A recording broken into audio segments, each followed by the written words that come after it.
Olá, muito boa noite para você. Seja bem-vindo ao Jornal da Record.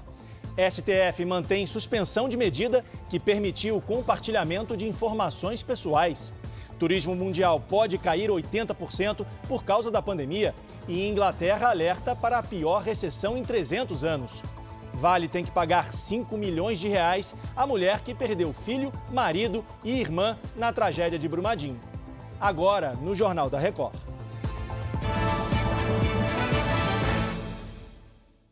Oferecimento Bradesco, reinventando o futuro ao lado da sua empresa.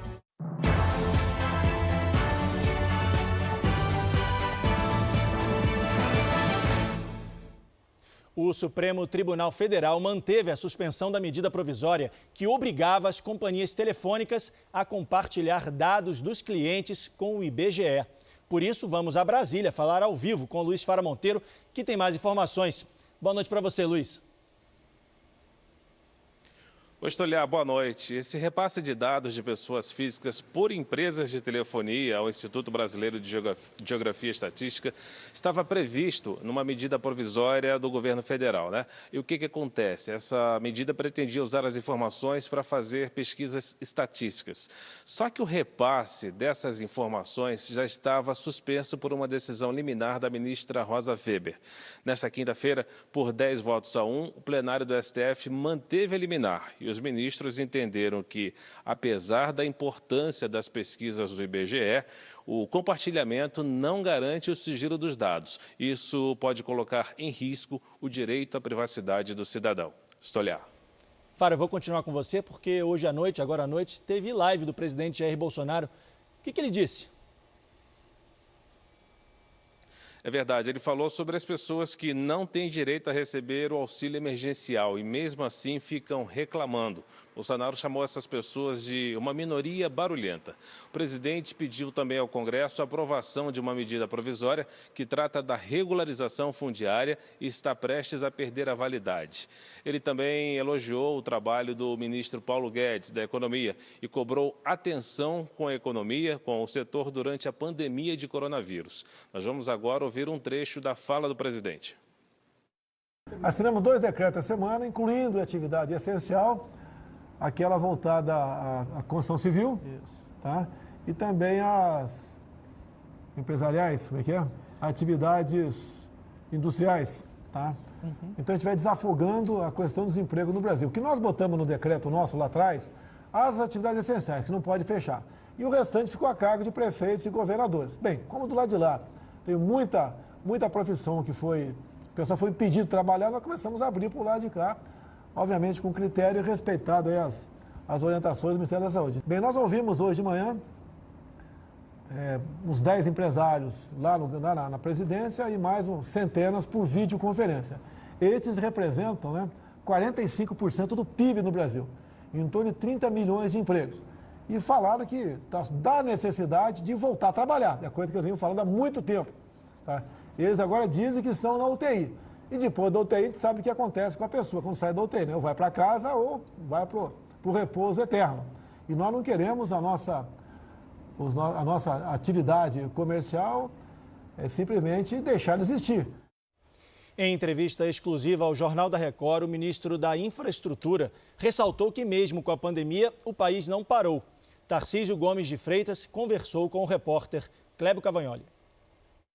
Foi outra missão que o presidente nos deu, não deixe faltar o abastecimento. Então, nós estamos atravessando a crise com supermercados abastecidos, com gás de cozinha chegando, com combustível chegando, com remédio chegando, ou seja, não faltou nada.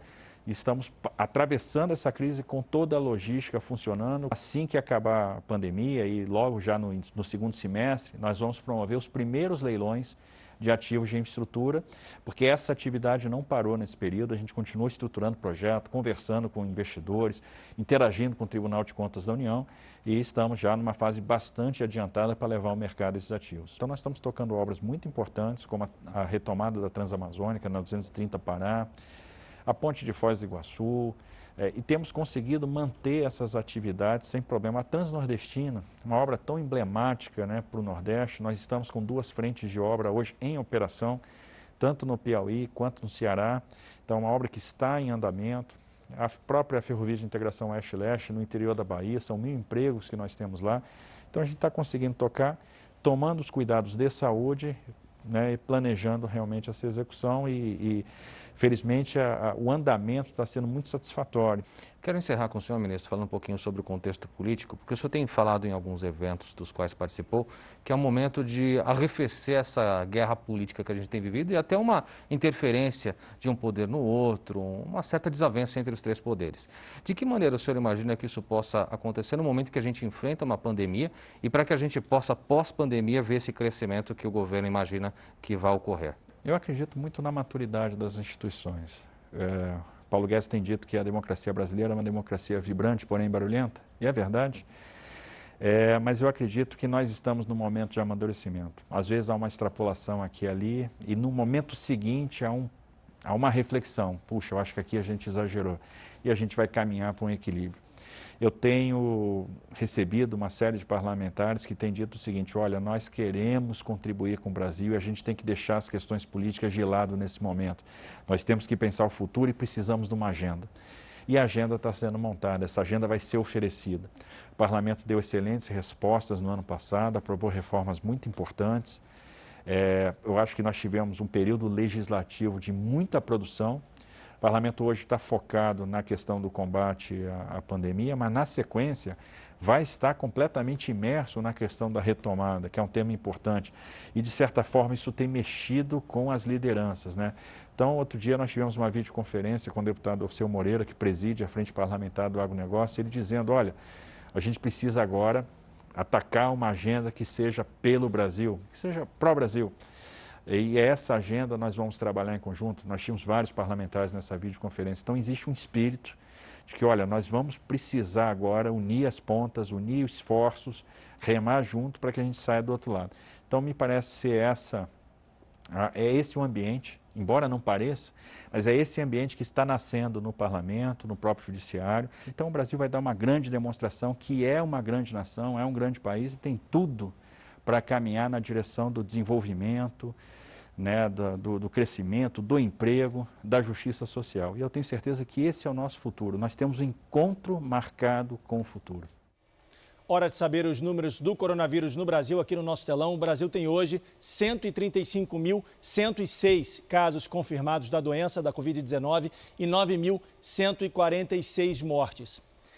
Até agora, 55.350 pessoas já se recuperaram, já estão curadas oficialmente. São Paulo e Rio de Janeiro têm quase a metade dos óbitos de todo o país. São Paulo tem mais casos, são 39.928 confirmados e 3.206 mortes. O Rio tem até agora 14.156 casos e 1.394 mortes. Os dados são do Ministério da Saúde. Em Niterói, na região metropolitana do Rio, quem sair de casa sem um bom motivo vai ser multado pela prefeitura. Vamos então falar ao vivo com o Marcos Marinho, lá do Rio de Janeiro. Marcos, boa noite para você. De quanto vai ser essa multa? Boa noite, Leandro. A multa vai ser de R$ 180. Essa é a penalidade para quem for flagrado nas ruas e não ter nenhuma relação com os serviços essenciais. A Guarda Municipal será responsável por fiscalizar e aplicar as multas. Por enquanto, essa medida vai valer entre os dias 11 e 15 de maio, só que essa medida pode ser prorrogada. A Prefeitura de Niterói também anunciou uma parceria com municípios vizinhos para reforçar o bloqueio. E vai medir a temperatura das pessoas que entrarem na cidade. Obras públicas estão suspensas. Niterói é a terceira cidade do estado com o maior índice de casos de coronavírus. São 524 infectados até o momento.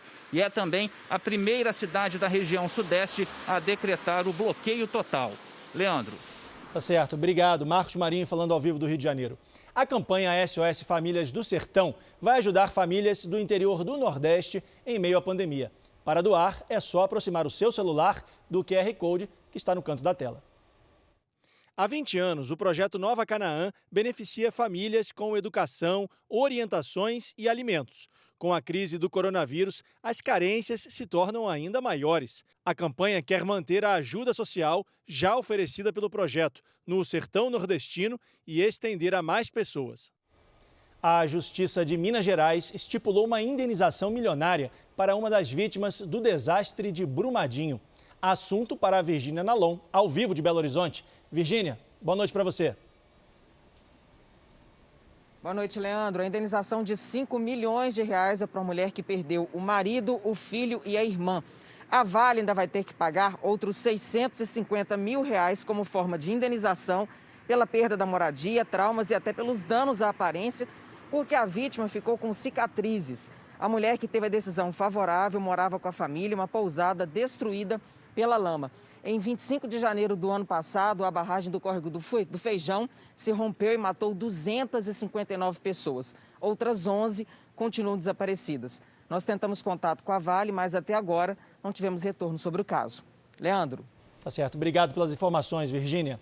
O mercado financeiro repercutiu a decisão do Comitê de Política Monetária do Banco Central de reduzir a taxa básica de juros para 3% ao ano. Com isso, o dólar subiu 2,5% e bateu novamente a cotação recorde de R$ 5,84. Já o índice da Bolsa de Valores de São Paulo caiu 1,20% e ficou acima dos 78 mil pontos.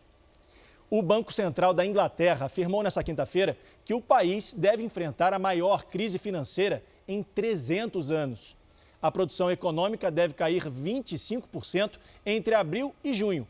O desemprego pode dobrar e chegar à marca de 9%. Apesar disso, o banco adiou novas medidas de estímulo à economia. A Organização Mundial do Turismo disse nesta quinta-feira que o setor pode ter uma queda de até 80% em 2020 em decorrência da pandemia. Segundo a Agência das Nações Unidas, é a pior crise em 70 anos, com cerca de 1 bilhão a menos de pessoas viajando. Para as companhias aéreas, é esperada uma queda de quase 2 trilhões de reais no faturamento. O FDA, a Agência Sanitária dos Estados Unidos, aprovou uma segunda fase de testes para a vacina contra o novo coronavírus. Vamos então até Nova York com a correspondente Luísa Vilela, que tem os detalhes. Boa noite, Luísa. Boa noite, Leandro. A empresa estuda agora se a vacina é segura para humanos e qual a dose necessária para uma resposta imunológica eficiente para evitar a doença. Cerca de 600 voluntários participam dos testes. Apesar do processo acelerado, a farmacêutica diz que a vacina não deve ficar pronta para a população em menos de 12 meses. Para se ter uma ideia, em situações normais, uma nova vacina demora cerca de 10 anos do primeiro teste até a comercialização. O FDA também aprovou um novo teste sorológico para detectar pessoas que talvez tenham os anticorpos capazes de combater o coronavírus. Leandro. Obrigado, Luísa. E o Japão já estuda afrouxar medidas de segurança contra a pandemia em algumas regiões do país. Então eu vou chamar a Cíntia Godoy, nossa correspondente lá no Japão, que tem mais informações. Boa tarde para você, Cíntia. Boa noite, Leandro. Pois é, o governo estendeu o estado de emergência em todo o país até o dia 31 de maio. Mas como a situação está mais controlada em algumas províncias, as autoridades podem relaxar as medidas nessas regiões. A China não registra nenhum caso de coronavírus há 4 dias, segundo a Comissão Nacional de Saúde. E já são mais de 20 dias sem mortes pela Covid-19 no país. Em Xangai, a volta às aulas em meio à pandemia mudou a rotina nas escolas. Alunos têm que passar por medições de temperatura, usar máscaras e manter hábitos rigorosos de higiene. E nesta quinta, o governo chinês passou a classificar todas as províncias do país com baixo risco de contaminação pelo vírus. Leandro. Obrigado, Cíntia. Boa tarde. E essa edição do Jornal da Record termina aqui. Outras informações você acompanha no Fala Brasil, às 8h45 da manhã. Fique agora com imagens que marcaram essa quinta-feira. Boa noite, a gente se vê.